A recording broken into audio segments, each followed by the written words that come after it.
like to call to order the Committee of the Whole meeting for August 23rd, 2022 at 5:08 p.m. Attendance roll call. Alderpersons Wolf. Here. Terrence. Here. Hamel. Here. Kapusta is absent. Schrader. Here. Kubaki. Here. And Madden. Here. We have a quorum present. Thank you. Statement of public notice. The meeting was noticed in accordance with the open meeting law. Thank you. Approval of the agenda. Motion to approve. Second. Any discussion? Is it all right, because we do have the capital things that we have to get through, if we push the discussion on refuge just right after that? If we have time, we'll do it. If we don't, then we'll, all right. So we're going to move, yeah, we'll go, okay. I'm sorry. Yeah, but we're approving the agenda first. I'm right. We did the agenda. No, that's what we were talking about right now. We're good. All those in favor of the agenda with that one change, say aye. Aye. Opposed? It's approved. Approval of the minutes from May 24th. Move to approve. Second. Discussion. All those in favor say aye. Aye. Opposed? That passes.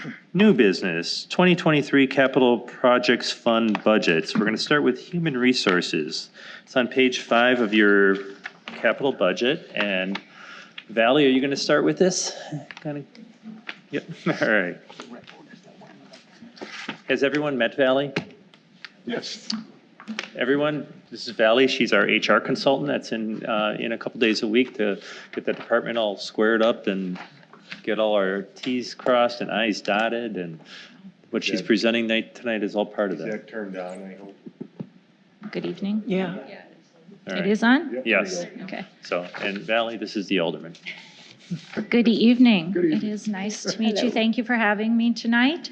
I am here with the city a day and a half, sometimes 2 when I can, days a week, and I really enjoy the time that I am here. I'm learning a lot, although I spent 20, we'll just go with 20 some years in the public sector. Those years were spent in schools, and so although there are similarities, there are many things that are not similar, and so I learn a lot every time I'm here, and really enjoy getting to know everybody, as well as some of the citizens within the community. So thank you for that. The first thing that, from a human resources standpoint, that I'm just going to talk about that is being implemented as we speak is a new applicant tracking system. The public sector is faced with labor shortages like many, and the city is not isolated from those challenges with that shortage. In my short time here, I've experienced a struggle to fill the maintenance utility worker position that has been open for a long time, as well as positions within the Park and Rec department to ensure we're providing quality services to those programs which are a pride point for our community. And so that, coupled with a review of the audit, allowed me to begin to look at kind of from a HR system standpoint. I'll refer to that as the recruitment system. There are many life cycles.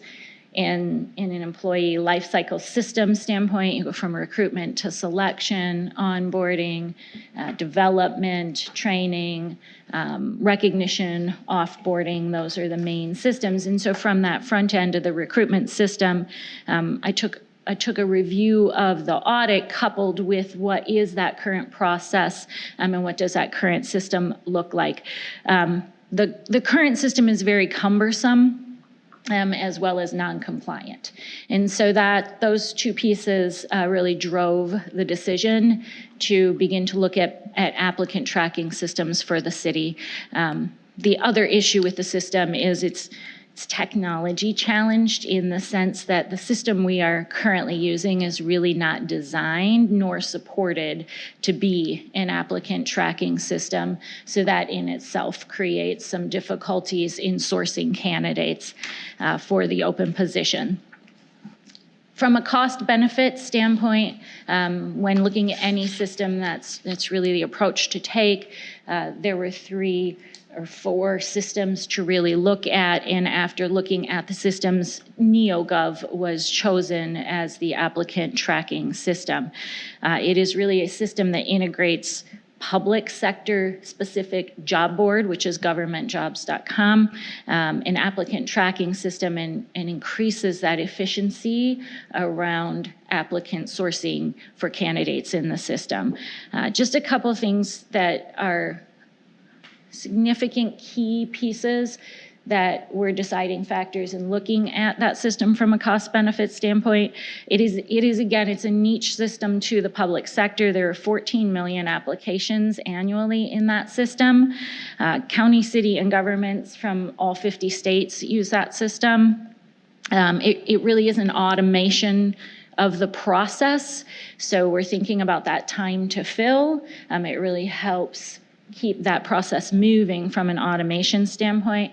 And it does that through a number of features within the system, from pre-designed templates to the way you can schedule interviews or even allow candidates to schedule interviews if you open up a template or a calendar in that system. It is a self-service portal, so the applicants can see where we are with their applications in the system, know when jobs are open through what points in time, and really be able to put in application materials along the way. It's also mobile friendly, so it does allow in those positions where we're going to gather shorter bits of information, it allows individuals to do that from a mobile standpoint. And again, I'd say think about like park and rec employees when you say mobile friendly. The other piece is it's going to keep us compliant. It covers all compliance and regulatory aspects from a legal standpoint, from the EEO data that is necessary should there be an audit, to pieces of Wisconsin law around arrest and conviction records and things of that nature that need to be compliant in your system. And lastly, it will allow the department heads to have immediate access into some of those candidates where they're named as the hiring manager, do automated scheduling, communicate with the candidates, and then have a back and forth process with human resources. So overall, it was chosen, and it has an annual cost of about $5,000 for the system. Right now, I would say about 50% into implementation. We are going to go live with the system in October for posting, and at this point in time, there are a couple positions that will be posted at that point in time in the system. One last other added feature of the system is because of the number of government agencies in the system, you can also harvest data out of the system. So if you're looking for comparisons of pay, for example, or you want a job description or even a handbook, that system has a library that houses those pieces for access as part of the system. Any questions on the first part of it? So that's actually something that we already implemented and are moving forward. The major part is what she'll be talking about next, that from a cost standpoint of now that we have that part, how does it integrate into our system? And Barb's going to cover the technical part of that. I will do my best. So the second piece of the system is coupled with the software we already own, with currently is Laserfiche. Laserfiche right now is our document management system. So if you go on the website, you'll see the agendas and minutes piece out there. You'll see CSMs, plats. It's got all the archive data for the city. This is a component of that.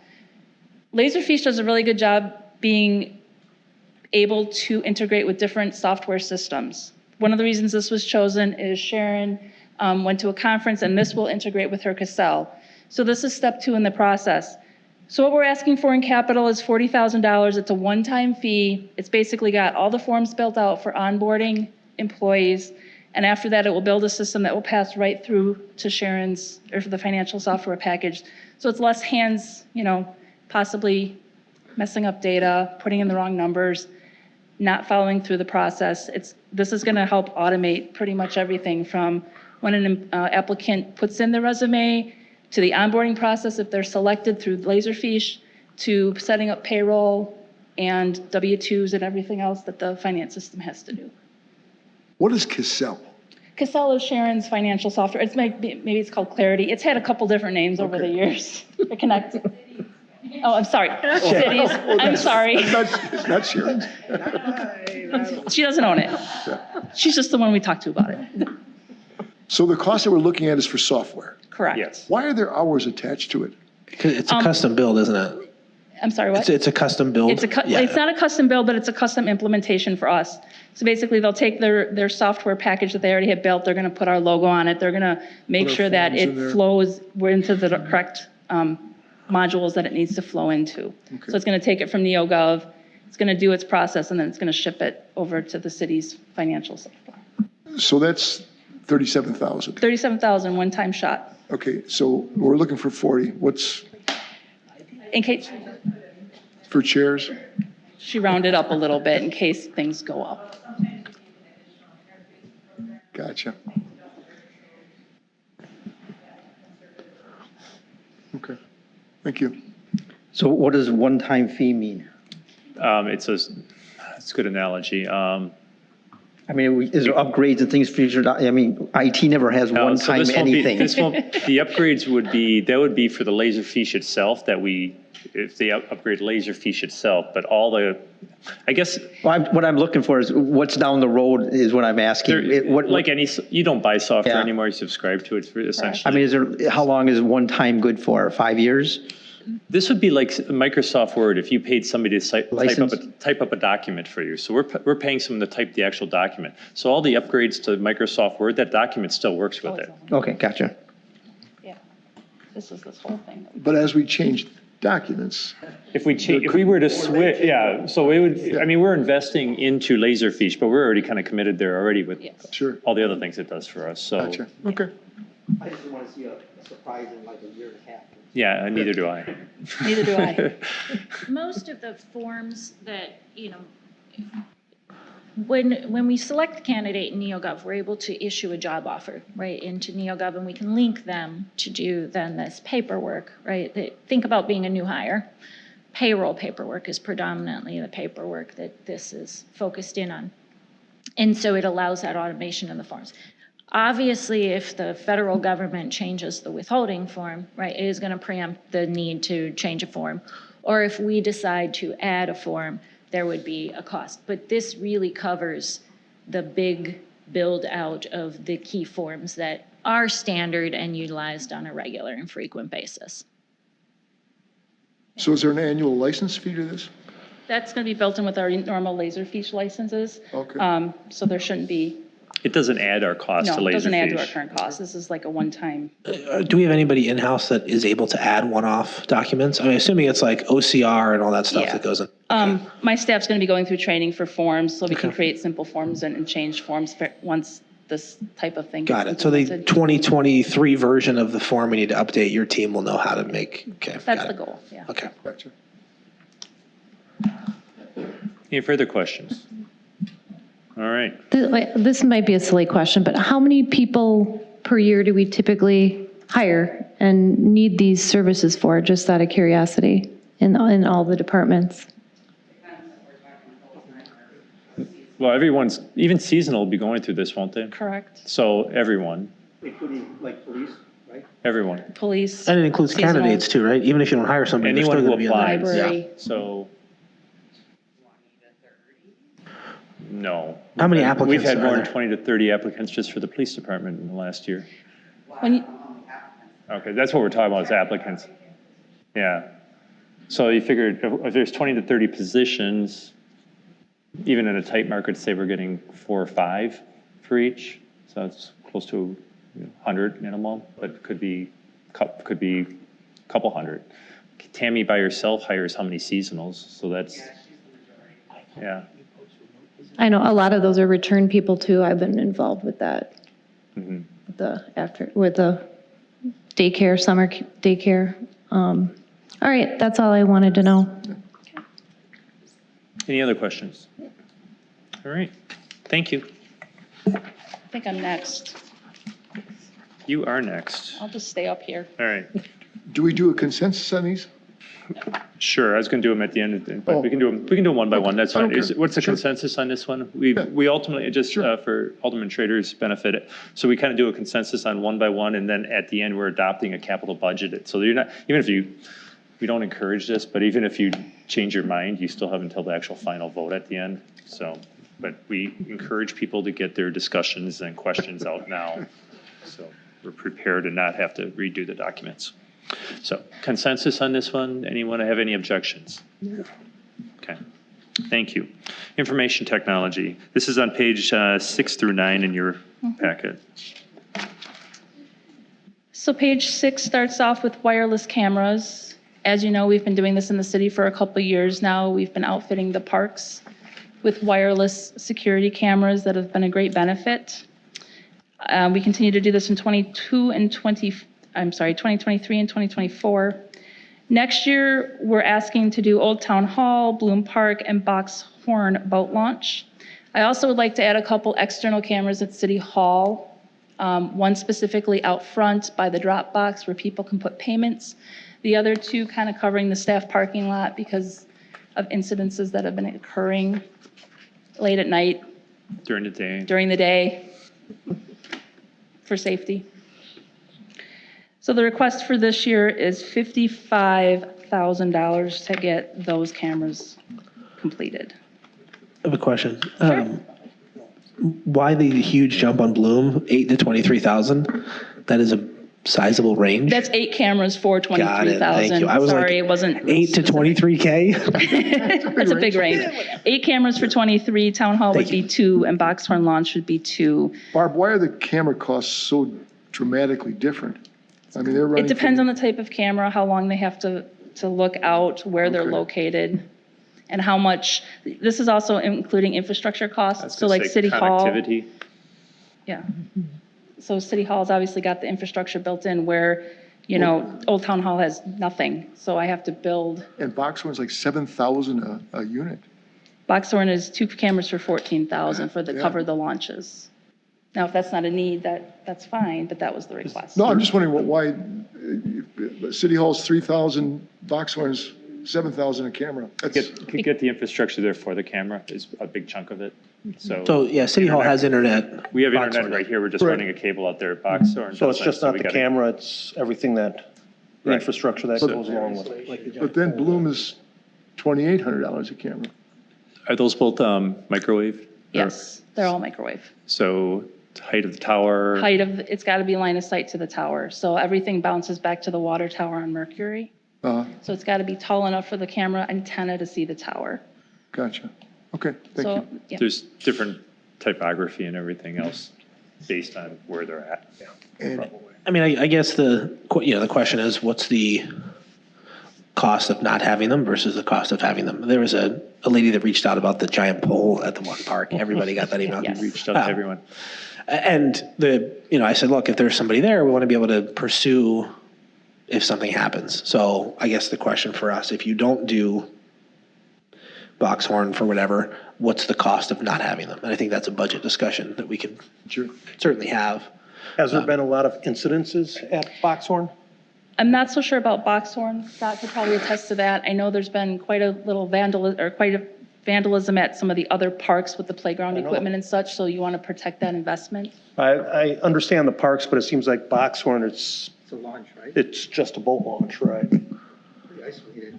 Yeah. But is the goal to have all the launches eventually? Correct. As part of a plan? Correct. The goal is, I think it was about 3 or 4 years ago, I forget who was serving on the parks board, but we had a large run of vandalism in the parks. I don't know if it was COVID, people were bored or whatever. This has really deterred the situation. Now, the ultimate goal is we consider boat launches kind of like as parks. And we do watch the ones at Idle Isle. We watch, and as we get more people that are using the boat launches, Danoon would be next one maybe, and potentially then Boxhorn. So that's our ultimate goal to do it. It's more to deter. At the same time too, these cameras, we pick up everything. And guys, we use them a lot and we send them to the police and they can track down individuals pretty quickly with the cameras. They're hooked up to the police department also. Correct. But again, no one's going to have time to sit there and watch them. But it's after the fact that we do find the individuals. we kind of spaced it out. This was like been a 6-year kind of plan that we've been doing it slowly but surely. We've been adding them. As Barb referenced, when we include the cost, that includes all the infrastructure. Some of the cameras, all the cameras are probably the same cost. It's just the infrastructure costs more, and we just throw it all in there. That's why, for example, Boxhorn's more than the other places. And that's why we set up the infrastructure with the first set of cameras, so we Correct. follow this. Yeah, and by the way, too, we are going with probably the cheapest cost possible to get these cameras operating. I mean, we could do fiber lines, and those fiber lines no, we can't. would be very, very expensive. Could you use the same contractors that are, no, I'm just kidding. Yeah. So, again, we look at these things and we try to be most cost effective, and we try to provide the best way to protect our investments. As you can tell, we're investing a lot of money in boat launches and new piers, and eventually making improvements to all the parks. It's good that we do protect these things. It's large investments that we're spending, so. Once we have the infrastructure in place, so we're let's say Boxhorn, you said 2 cameras, is that what you Yeah. said? And they'll be focused mainly on, Yes, so we can always add another camera relatively cheaply, hitting the other direction. Correct. Right? correct. Okay. It'll cost a couple $100s to add a camera or 2 out once the infrastructure's been built at the location. Is there- We've already added 2 or 3 at vets. Is there a limitation to the bandwidth as far as, at what point would you be concerned about the bandwidth with a number of cameras on a Hopefully, site of? hopefully not anymore. We got the new fiber line installed that we hooked up to the school district, and we're in the phase of testing right now, so that's going to give us 10 gig bandwidth. Let me correct my thing. I'm not worried about our bandwidth through our system. I'm on the microwave ones. Is there an issue? But that all comes back to the same one. Does it? Yeah, Okay, yeah. okay. So it'll come back to City Hall, and then it'll go through the network here, so we there's should be not like a okay. bandwidth for that microwave thing that you're worried about? Nope. The wireless, okay. And a lot of the cameras will store it locally and then pass it later. I don't know if that's what it's doing, but. No, it's streaming back. Okay. Well, the reason I ask is because, you know, we all know about that gigantic pole out at Sand Hill. And how many cameras did we put on that? Sand Hill? What was Sand Hill? 3? Okay, so we have 3 or several of them out 3 or there? 4. Okay. I'm They're just not- wondering if we're putting a tower up and we're only putting 1 camera on. I mean, at that time, it's time to put 3 of them up there, you know? Horn Park and Lions Park have the same height pole, just FYI, if you guys want Well, I to go take a look. understand that, yeah. Just to let you know, we have other locations where we do. And we have to put that because it has to be in sight. Sight of so- line. And Line that of was part sight. of the original discussions. I remember back, it had to be in sight because we were looking at like the skate park on Moreland, and that was so far away, we were concerned about that and so on, so. Yeah. Any other questions? Consensus? Sure. Okay. Okay, page 7 kind of goes along the same lines as that. Fiber build out to Idle Isle Park. So we do have wireless connectivity out there. We have cameras out there.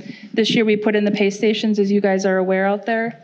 And Rec is running a snack shack or something out there in the summer, which right now they're using a hotspot cellularly to come back to the network, and that's fine. The fiber build out would be the first course or the hard line for those functions of that park. I can put a phone out there for emergencies. The snack shack can have the cash registers, and the pay attendants will be on our hard line, and then have the wireless network out there as a backup. What's happening at Idle Isle sometimes is because of the location, because that park is so heavily used, sometimes the cell connection for the pay stations is kind of weak, or the system, the tower's overloaded or whatever. So sometimes they go offline more than they should. We're attributing that to just how many people at the park have cell phones, tablets. I can't control the cell towers. So that's why they're asking for a fiber build out to Idle Isle this year and possibly Park Arthur next year, just as a redundancy. Questions? All right. Consensus? Yep. Page 8 is an external vulnerability test. We did one of these about almost 3 years ago now. It's good practice for auditing that we have a penetration test once every couple of years. Since we are putting in the new fiber line this year, I'd like it next year so we can make sure that we're secure and safe It's just one more security measure. It's on audits. It's asked me how often we do it, just kind of like our security assessment training. So I'm asking next year if we can do one. Question? How about a comment? Sure. I can't believe how many times we get attacked. It's absolutely incredible. It's kind of scary. It's scary. And the cost, if they were ever successful, would be unbelievable. Consensus? Yes. Yep. And page 9, my final thing is this year we are doing copier replacements. We have 3 of them this year. Next year I'm asking for 4 to finish the departments. Next year will be Public Works, Recreation, the Mayor, and the Library. We have these on a 5 to 7 year rotation depending on usage, and they're due. So that's my plea. Stop it. Do you guys? No, everyone wants to go wireless, and I swear that just generates more paper. Did you sell the old ones? What do you do with the?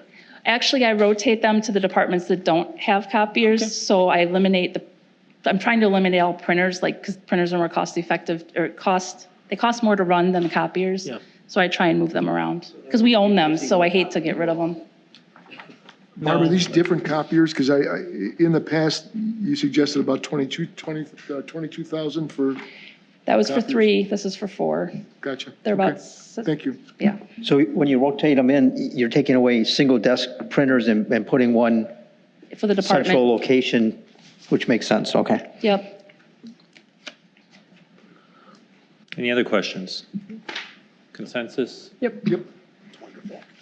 All right. Thank you. I think that concludes Barb's. Moving on to Brittany at the library. Pages 28 through 29.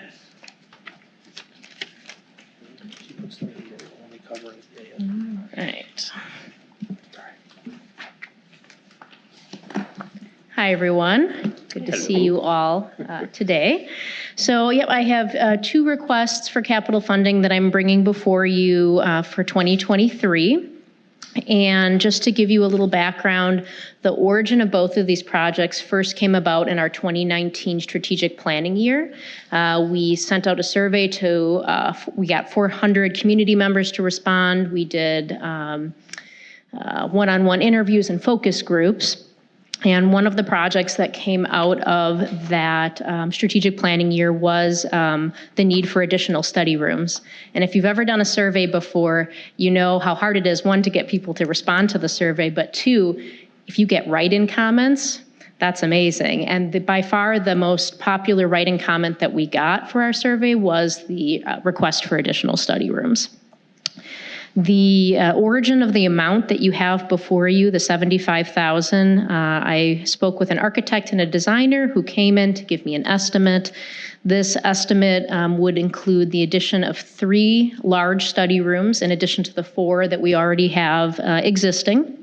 That estimate includes everything, so the plans, it includes the building of the walls, the doors, it includes the HVAC, the electrical. It turns out you need to put HVAC into rooms, otherwise, you smother people. So I don't want to do that. So HVAC and the fire suppression system. And the estimate is it'll be between $60,000 and $70,000. The materials cost is sort of what creates that range. And so that with inflation, I pushed it up to 75. It may not cost that much, but with the rooms, they're really basic rooms. So, I can't save money by not including walls. So I had to put the worst case scenario there.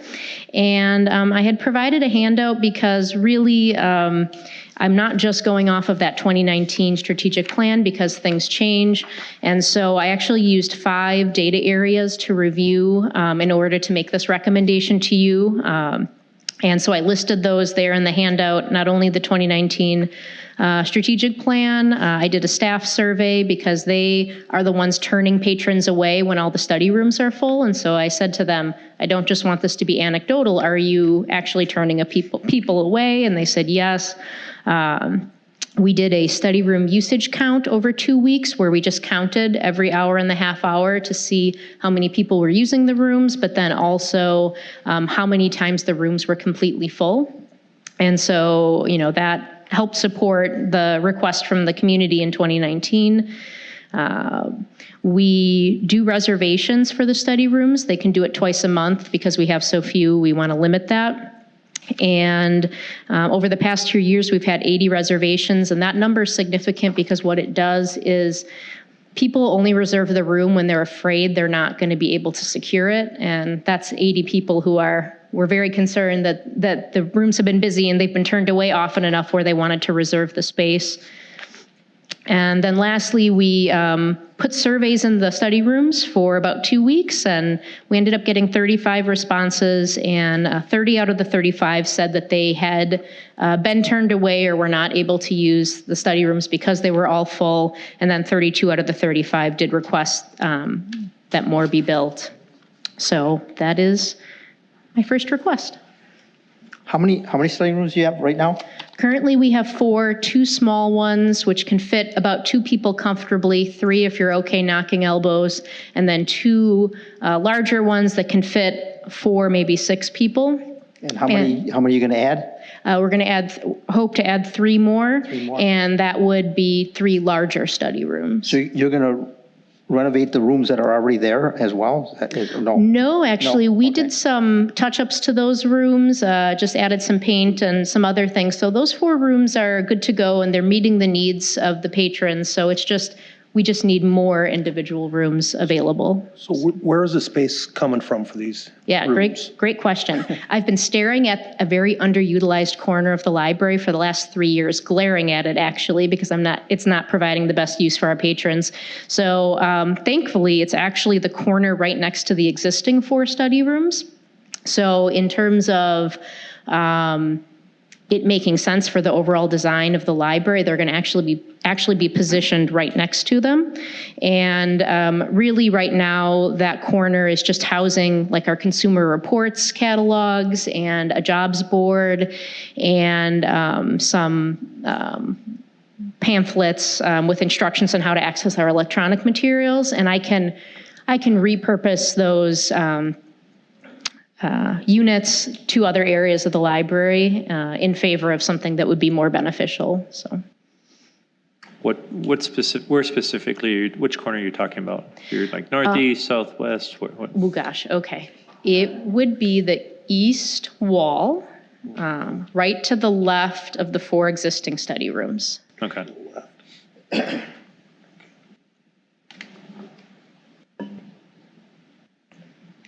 And left when you're facing it? What's that? Left when you're facing it, or left when you're in the room? If you enter the library, it's on the left Oh, side. that way, yeah. I thought you said the east side and then left. Oh. Okay. Left of the existing or? Oh, I don't have a compass with me. This is a really bad question to ask me. Pass. I'll stop by and look. Yeah. And just the value of the study rooms is immense and really heartwarming. People are using it for a variety of reasons. We asked people why they were using the study rooms, and it ranged from they needed a test proctored, they were working from home and were really tired of getting attacked by their cat every time they sat down to do work, taking online courses, tutoring, meeting with their elected representatives. We've seen those meetings take place there. Sometimes people just need a safe, private place to meet. That can't be or shouldn't be their homes. And so the public library tends to be that place that they go to. Approximately how big would these new rooms be? Ooh, let me see if I have that. While you're looking, I can say that when I've been in the library, whenever I walk by, somebody's always in, almost all of them, if not full all the time, so. Yeah, they were actually all full today. I walked by on my way out just so I could say that, or confirm that, I should say. I have 140 square feet per room. Okay. So it fits like a table and usually 2 to 4 chairs. 12 by 140 would be 14 by 10, because that's 144. Any questions? More questions? You mentioned there's people using them for meetings with They're a wonderful alderman. My question is that then reservable like the meeting rooms are, or is that just kind of impromptu? People have used those. Yeah, great question. So it used to be the public meeting rooms, they have a policy set. So if you're going to use it privately, so for instance, you wanted to meet with someone, it's a private meeting versus like a community group or a nonprofit, then you have to pay. And what we found is that there were these situations where people, really needed to meet for a tutoring session or really wanted to meet with their social worker or really wanted to meet with a neighbor over coffee, whatever it was. And our reasoning was, unfortunately, that's a private meeting, so we're going to have to charge you. And we didn't want to do that. So we started allowing the rooms to be reserved twice a month, because what we didn't want is for someone to run their entire tutoring job, because then 4 people would get there at the start of the day and just, sit there all day, which tutoring is important and it should be one of the uses. So we limited it to 2 times a month to try to allow for that for people who knew they had a life event. I need to get this test proctored on this date. They could have that room secured. And hopefully if we have more rooms, then we can actually increase the amount of times that they can reserve it in a month. So. Last year's projection was for 50,000. Are there more rooms this year? 50,000 was my estimate, which was a verbal estimate as I talked to a contractor. And then this year I actually had the contractor come in, walk the space, and materials went up a bit. I am accounting for inflation a little bit. The other thing that sort of tipped the needle is the fire suppression system, which admittedly I didn't really think about off the top of my head. And then when I had the fire suppression company come in, it's never as easy as just screwing a sprinkler into the wall, the piping to connect it to our, it was more complicated than I thought. And every time the fire suppression guy stuck his head in the ceiling, he went, "Oh no." And I went, "Don't say that to me." So, and again, this project could be less than that. They really accounted for a fluctuation in material costs. So I'm hoping it'll be less, but like I said, I can't skimp on it. They're walls and doors, and so I had to go with the higher amount as an estimate. So. Any other questions? Consensus? Sure. Yeah. All right, page 29, public restroom renovation. So that's going to be the second half of the little handout that I gave you. And the origin of this amount is ironically also 75,000. It makes it seem like I just copy and pasted, but I assure you I didn't. We had an architect and general contractor come out to do a schematic design because bathrooms are more complicated than I ever cared to know. Restrooms. What's that? Restrooms. Restrooms, sorry. There's no showers or baths in here, right? And I did not know that. See, they're more complicated than I care to know. Not yet, wait till the renovation. All right. But anyway, so I had them come in, and so this projection includes new floors, wall finishing, HVAC, electrical. The cost definitely changed for a couple of reasons. I had originally planned on just cosmetic updates to all the restrooms. It turns out that was not in the cards. The bathrooms continue to get a little bit older, but one of the key things that changed was that in 2019, we had an accessibility scan done.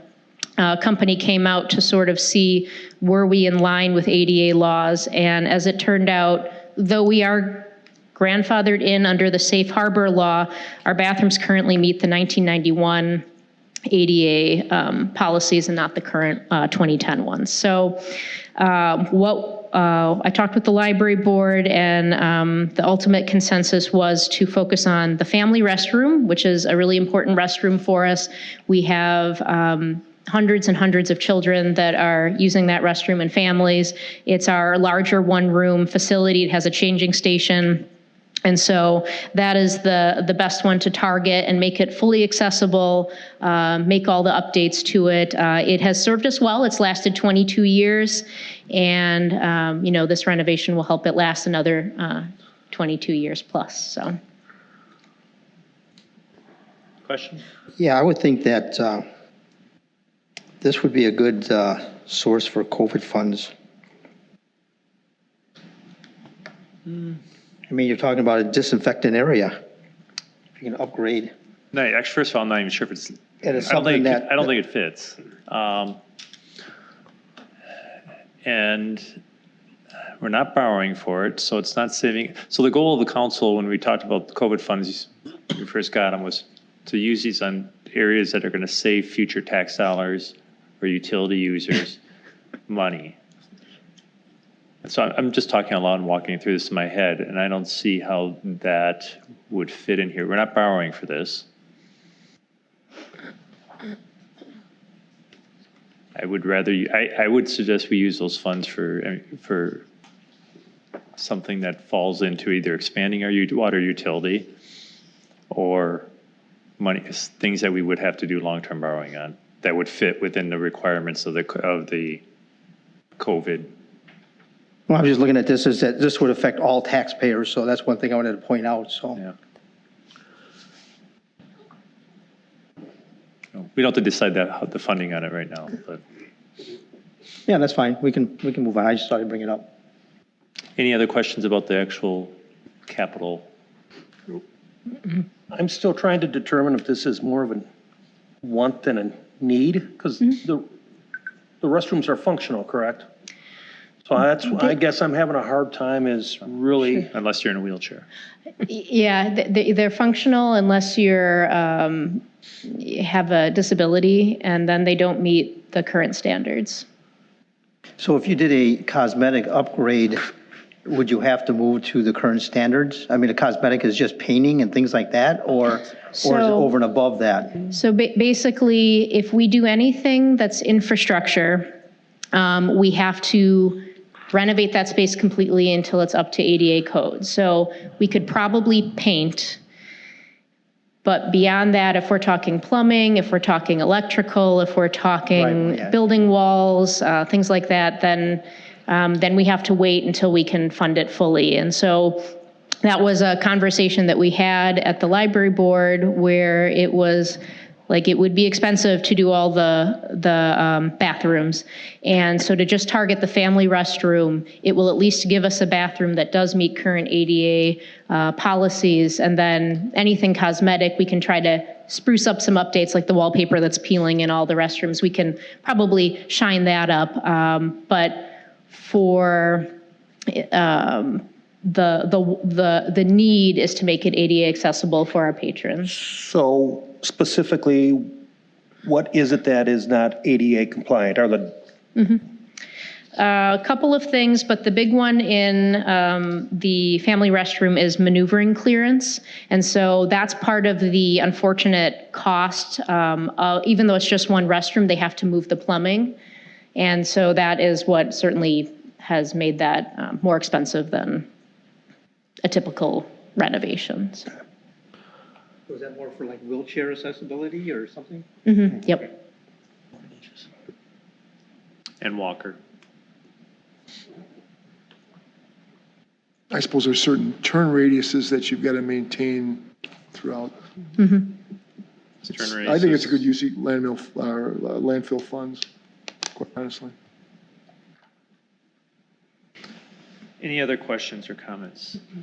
I guess I'm sort of in Bob's camp too.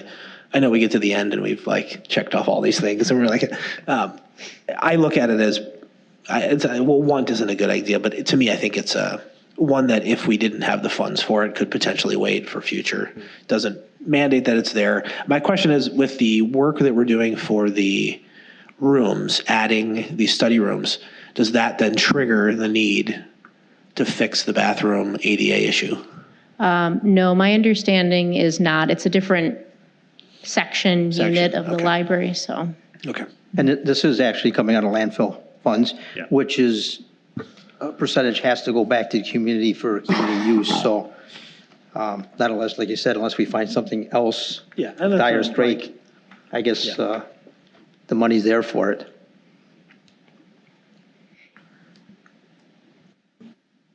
So what is the consensus? Yep. Okay.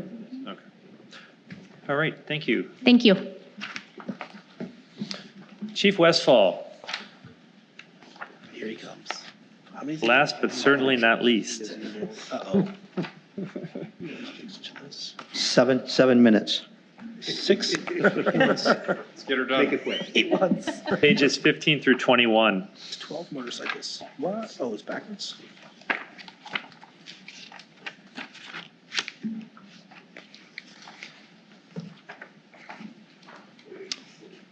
Good evening, ladies and gentlemen. The first one is radios. We've increased our officers in the last year.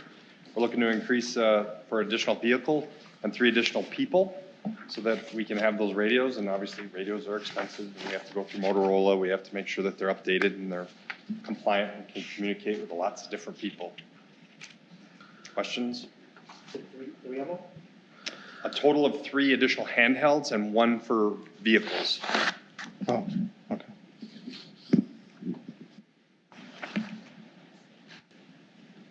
Any questions? Consensus? Get her done. Got stand radios. Next. That was easy. All right, I'm going to go in order of priority, but this one is pretty huge. And I've been talking about it for a while, and it's our body cam replacement.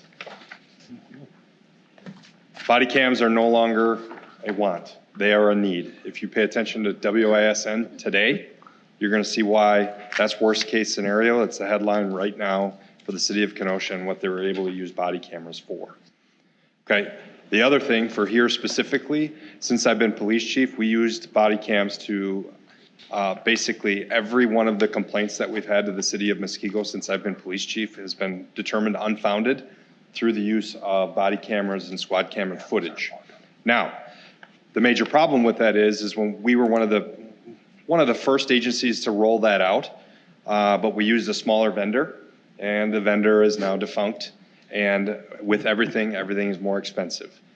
We brought in 3 different vendors, and I worked with Barb and Sam and tried to determine what's the best course of action in moving forward to increase efficiency in the city of Muskego and make sure that we're doing everything that we can for the city of Muskego.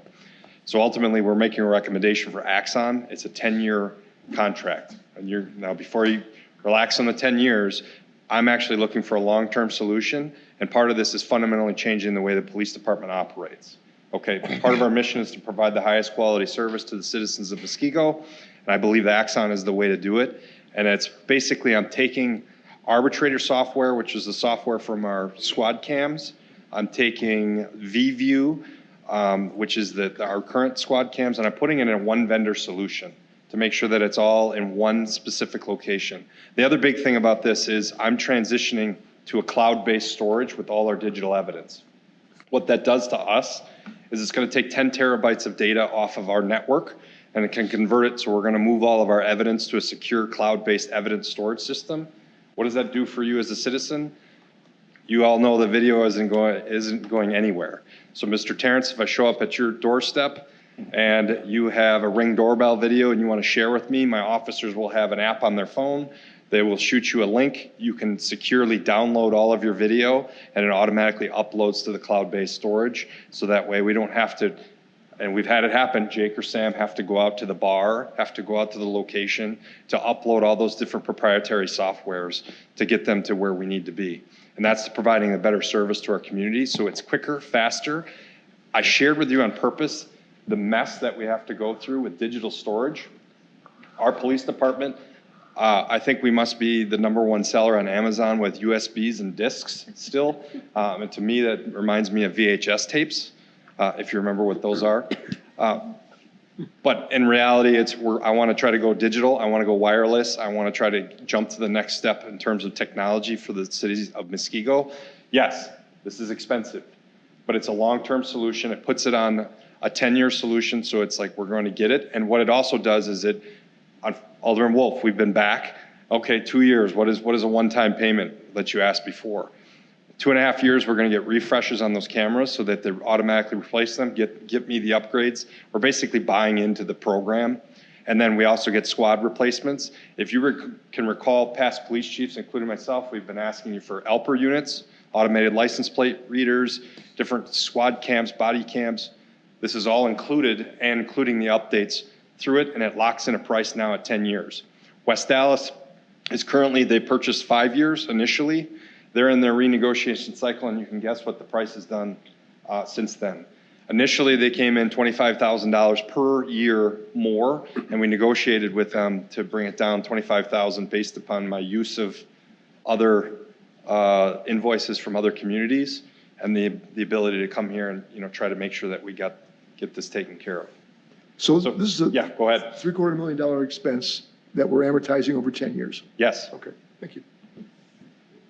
This is a total replacement, or are you phasing it in? I mean, It would be a total replacement in January of 2023. so you won't have the old ones you're using now, they'll be gone.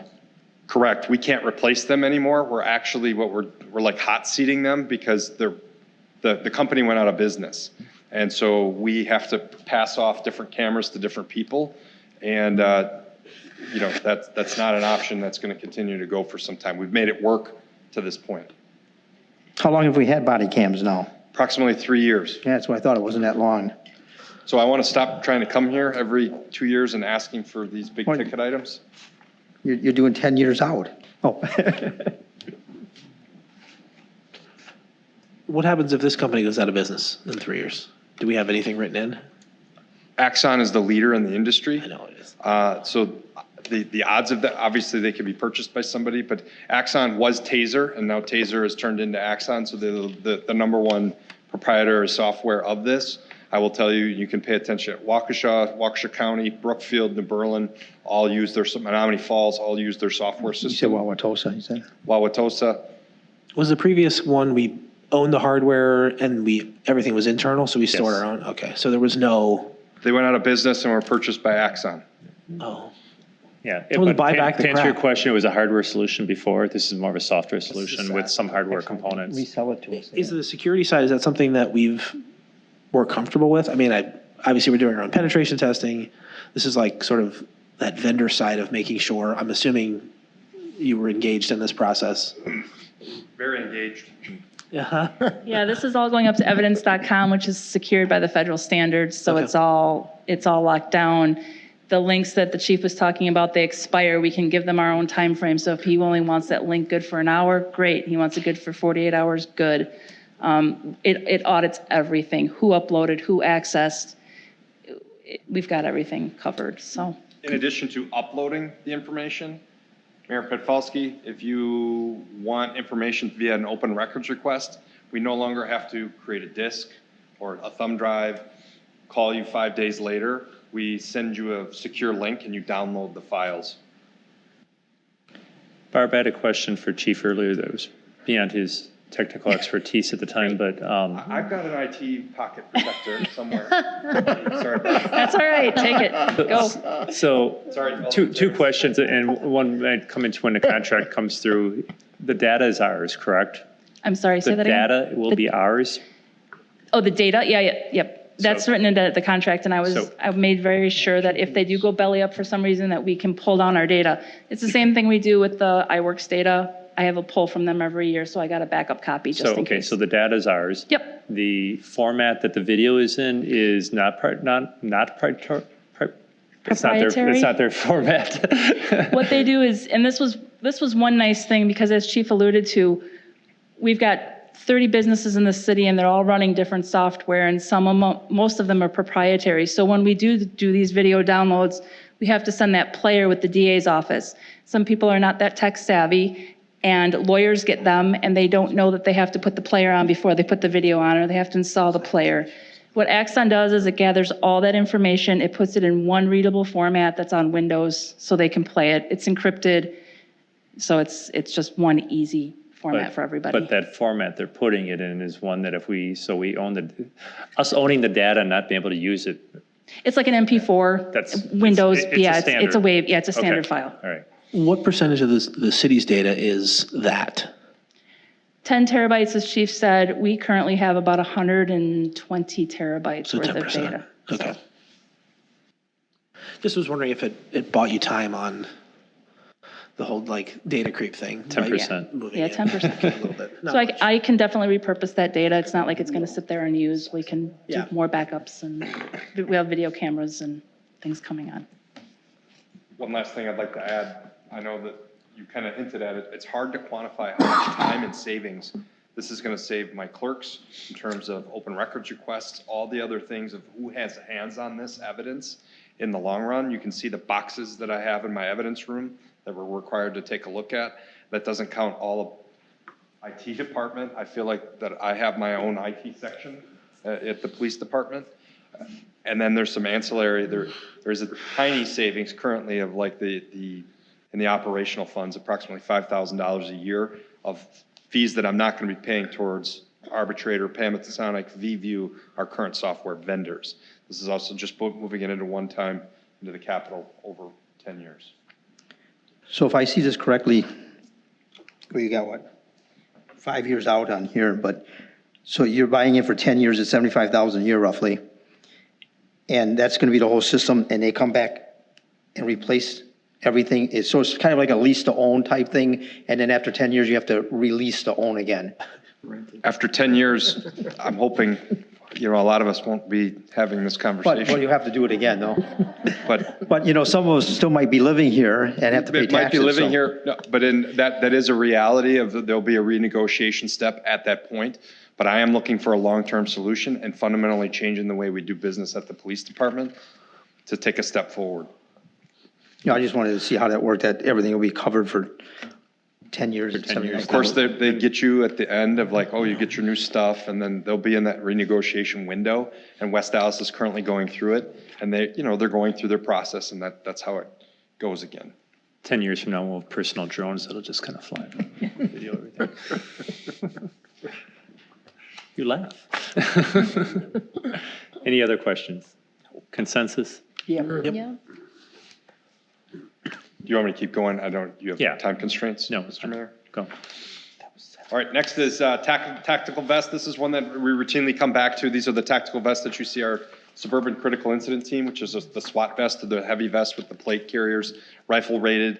Periodically, they need to be replaced based upon new members and just making sure that they're up to date. Questions? Consensus? Good. Yep. So is there like a expiration date on them? There are. Okay. Shields 2023, I'm asking for shields to be in every single vehicle, and I can tell you we used one last week and as a result of a high-speed chase. Sometimes you just can't predict where the shield is going to be, and a shield is they're rifle-rated shields that the officers can use to approach a vehicle after a crash or anything. And ultimately, every vehicle I want outfitted with the best safety equipment that we can provide. Questions? Consensus? Yep. Along those same lines, I'm trying to, again, going back to safety, helmets and face shields with, yes, I want the bag because I know what happens in the back of squad cars. I want to make sure that we're trying to protect our equipment as well. We're asking for the face shields because unfortunately, we're also part of the, I say unfortunately, but actually fortunately, we're part of the civil disturbance unit. If you're not familiar with that, as some of our officers are tasked and piecemealed out to handle in the Waukesha County. So they've been in places like Kenosha, Racine, Wauwatosa, Milwaukee. And I'd like to have the officers to have the ability, if that were to be in that position. And some of the helmets are expired, the ones that we're using. So helmets, I might as well get the tactical shields as well, as long as we're purchasing new helmets. So that would be how many, one for everybody? It's one for every vehicle. Or one for the same thing as the shields? Is there a life on these? There's an expiration date. I don't know exactly what it is. I'd have to pull up the. So there's 21 of them, so they're $750 a piece or so. Yeah, okay. I mean, you got a gun, so we can't really say no. But. That's true. I wouldn't go there. Any other questions? Consensus? Yep. All right, last one that I'm going to talk about is protective masks along those same lines. Just making sure that last year we added a pepper ball, which is some diversionary tactic type things, and CS gas. Some of our less lethal munitions are things that we need protective masks to make sure that we're covered when we're going to those scenes to make sure that they can enter. It seems pretty logical, but now we have these tools available to us that we have protective masks that the officers can use and making sure they're not inhaling anything. Questions? Consensus? Yeah. All right, lastly, I just wanted to give you an update because you've asked before about grant funding. Today we received a grant from We Energies. Thank you, Alderman Wolf, for pointing that out. We didn't get it last year, but we did get it this year for a FLIR heat signature searching device. And then we also got a grant from the Department of Administration, which we're using on another capital item to purchase a VR platform that, if you would have seen it on last year's, it's not on this year's because we're using donation account and a fund from the Department of Administration to cover that. And then we're also going to be trying to get a different fund through the public safety through CIVNIC.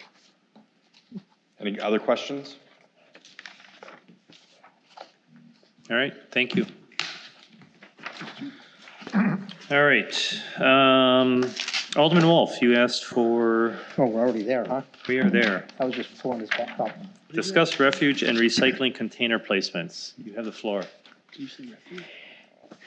That's been like my number one complaint since I've been alderman is I don't know how it is in your areas, but in District 1, we have it seems like people want to leave their garbage cans down on the street or pull them up along the front of the garage or pile stuff out there and let it sit there and not make calls for special pickups. But the issue here is the garbage cans.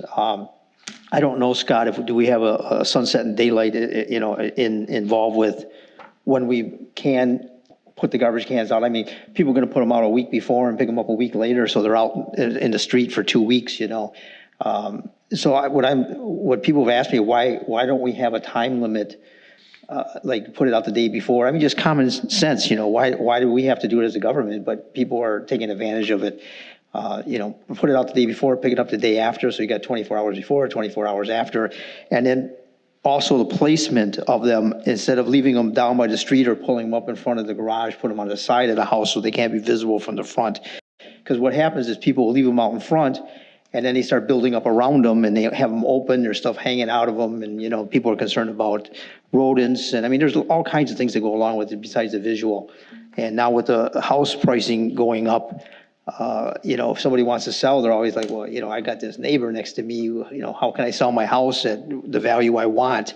I mean, and we thrive to have a clean, safe community here. So, I hate to be the big brother and ask for another piece of government, but it gives our someone like Aaron in our zoning department or to some ammunition when he goes out and writes up, you didn't cut your grass, you didn't do this, you didn't do that.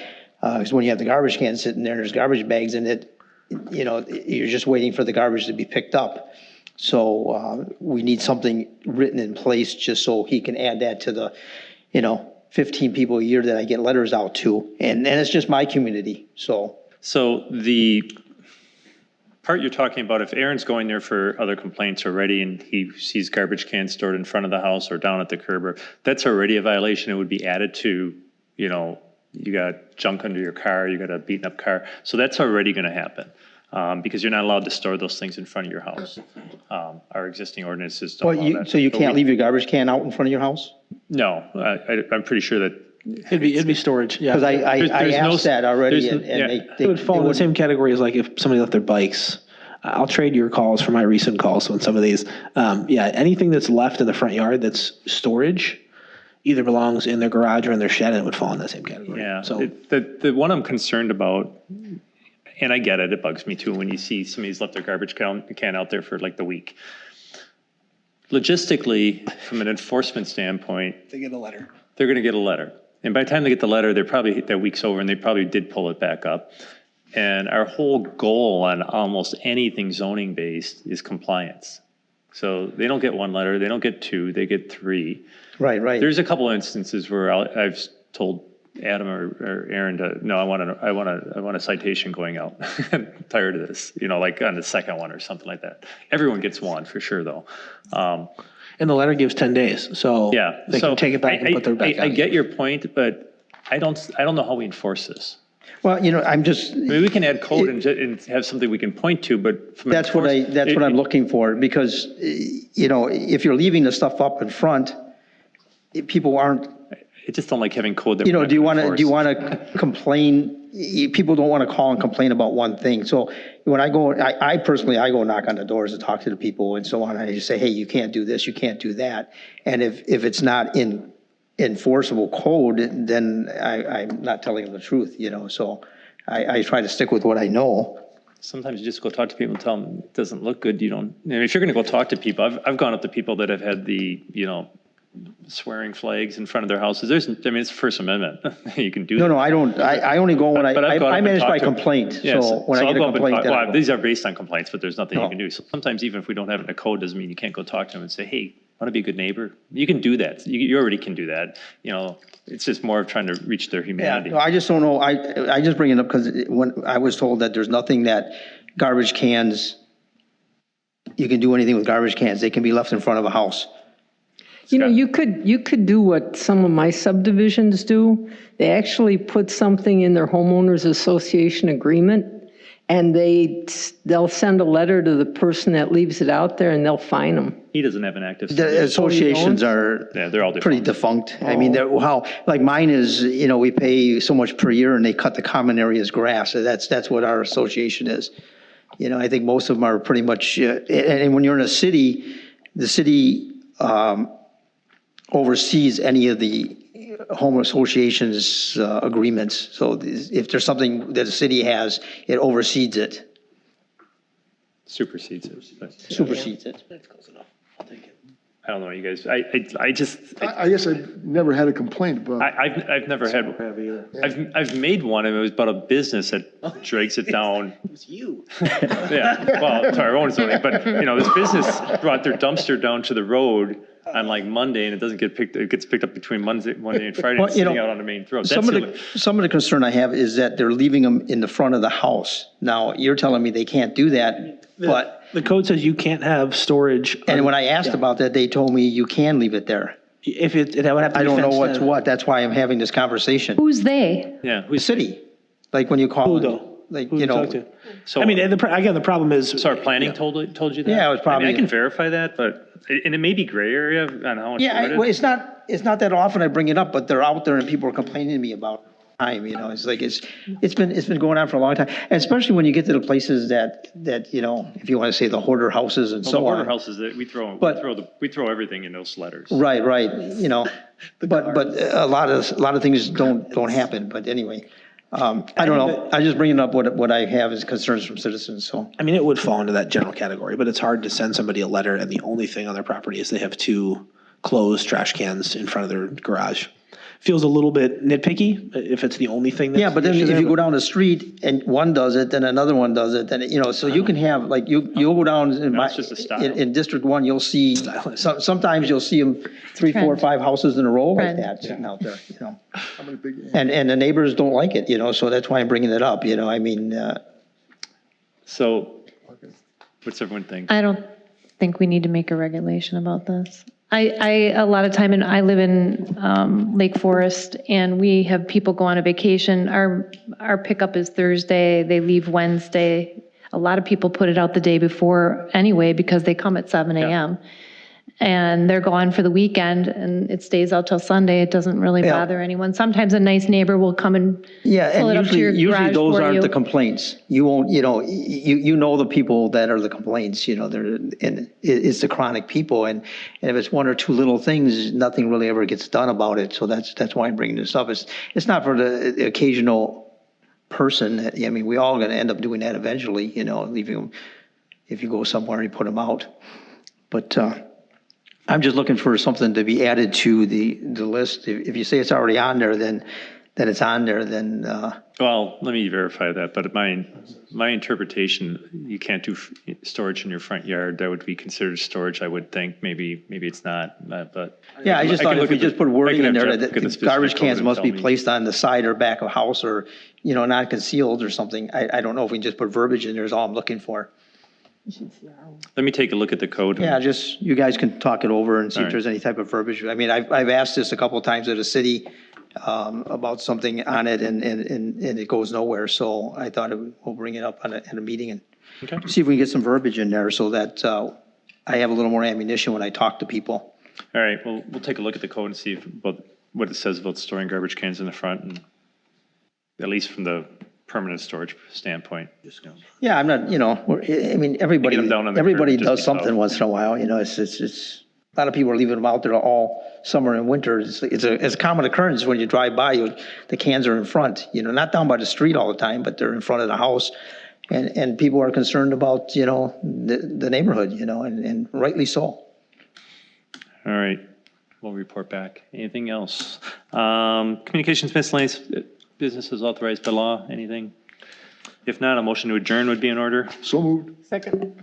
All those in favor say aye. Aye. Opposed? Committee of Holes adjourned at 6:22.